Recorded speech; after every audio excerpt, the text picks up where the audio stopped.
ఇలాంటి అవగాహన సదస్సులకు ద్వారా మనం అనేక విషయాలు తెలుసుకోవచ్చు. గతంలో మనందరివి జాయింట్ ఫ్యామిలీస్ ఉండేవి.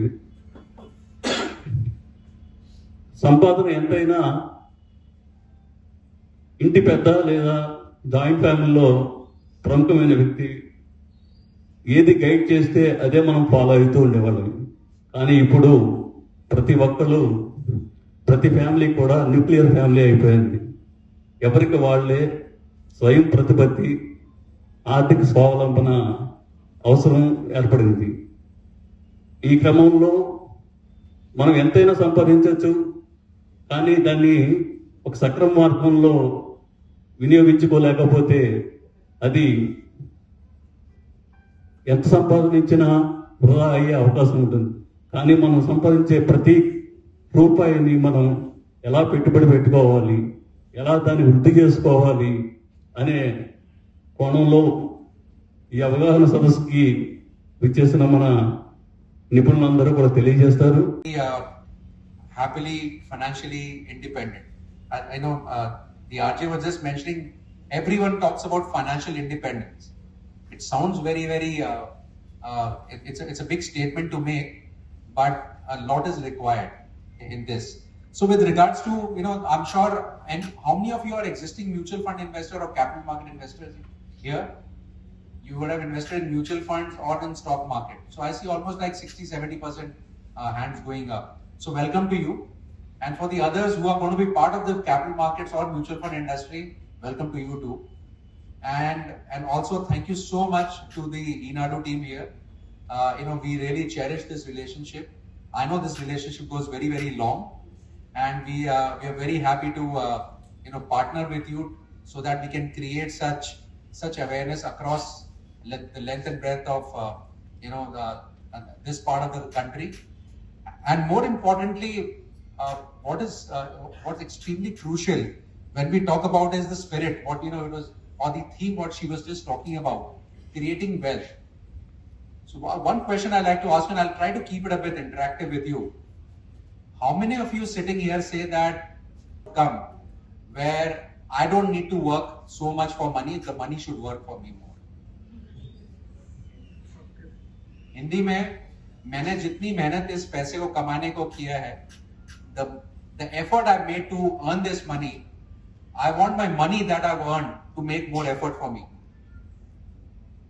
All? According to me, that is the right financial independence everyone talks about.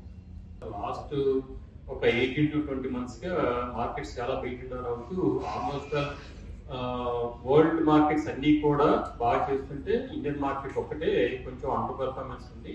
దీనికి ప్రధానమైన కారణం ఏంటంటే లాస్ట్ 2 years నుంచి ఎఫ్ఐఎస్ వెరీ అగ్రెసివ్ గా ఉంటున్న మార్కెట్స్ లో. దానికి డిఫరెంట్ రీజన్స్. దాంట్లో మెయిన్ రీజన్ ఏంటంటే వాళ్ళ మార్కెట్స్ లో ఆపర్చునిటీస్ ఎక్కువ ఉంటాం, ఆ ఎమర్జింగ్ మార్కెట్స్ లో ఎక్కువ ఆపర్చునిటీస్ ఉంటాం అనుకుంటే ఒకటి. రెండు, మన దగ్గర ఏఐ ట్రేడ్ లేదు, ఏఐలో ఎక్కువ యుఎస్ కంపెనీస్ ఇన్వెస్ట్ చేస్తాయి, అక్కడే ముందు వాళ్ళు ఫ్రంట్ రన్నర్ గా ఉన్నారు. తర్వాత తైవాన్ కానీ, తర్వాత కొరియా కానీ, ఇట్లాంటి మార్కెట్స్ కి మెయిన్ గా మూవ్ అవుతుంది ఫండ్స్. దాని కోవిడ్ తర్వాత వాల్యుయేషన్స్ అన్ని బాగా పెరిగిపోయి ఉండడం, దానికి సపోర్టివ్ గా ఎర్నింగ్స్ అంటే రిజల్ట్స్ సపోర్ట్ చేయకపోవడం అనేది ప్రధాన కారణంగా కూడా చెప్పవచ్చు. ఈ మూడు కారణాలతో ఎఫ్ఐఎస్ వెరీ అగ్రెసివ్ గా వాళ్ళు లాస్ట్ 15 years ఎప్పుడు అమ్మనంత అమ్మకాలు ఇప్పుడు కంటిన్యూస్ గా అమ్ముతున్నారు. అది మెయిన్ రీజన్. సో ఇక్కడి నుంచి నెక్స్ట్ ఏంటి అని కనుక చూస్తే, ఈ లాస్ట్ 100 days అరౌండ్ 3 months దాటింది మన వార్ కూడా స్టార్ట్ అయ్యి ఇక్కడ Iran US war.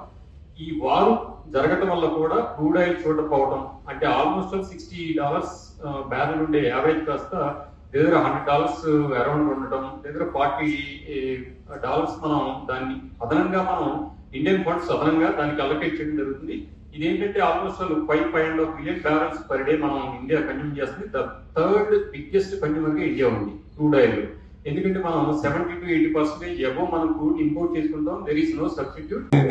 Investment is journey, it is not 100 meter sprint లేకపోతే 2020 మ్యాచ్ కాదు sir. So investment is a journey and we should give time to investment, then only will become financial independent. And ఇంకొకటి sir, దేంట్లోనే invest చేసేటప్పుడు ఏంటి sir most important, మనకి ఏం కావాలి అంటే మంచి ఇన్వెస్ట్మెంట్ ఆప్షన్ అంటే ఏంటి? good returns. Okay. So end of the day, your passive income should be more than your active income. Financial independence అయిపోదాము, సిరీ ఇన్వెస్టర్ క్లబ్కి వచ్చాము, వీళ్ళు ఏవో విషయాలు చెప్తారు, ఈ రోజు రేపు అయిపోతాం అంటే అంత ఫాస్ట్గా అవ్వము. దానికన్నా జరిగే కన్నా ముందు ఐ జస్ట్ ఒక చిన్న add sir.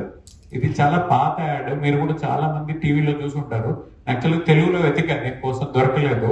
But still this is a very catchy add and every point of time ఇది సెబీ డిజైన్ చేసింది మన అందరికీ.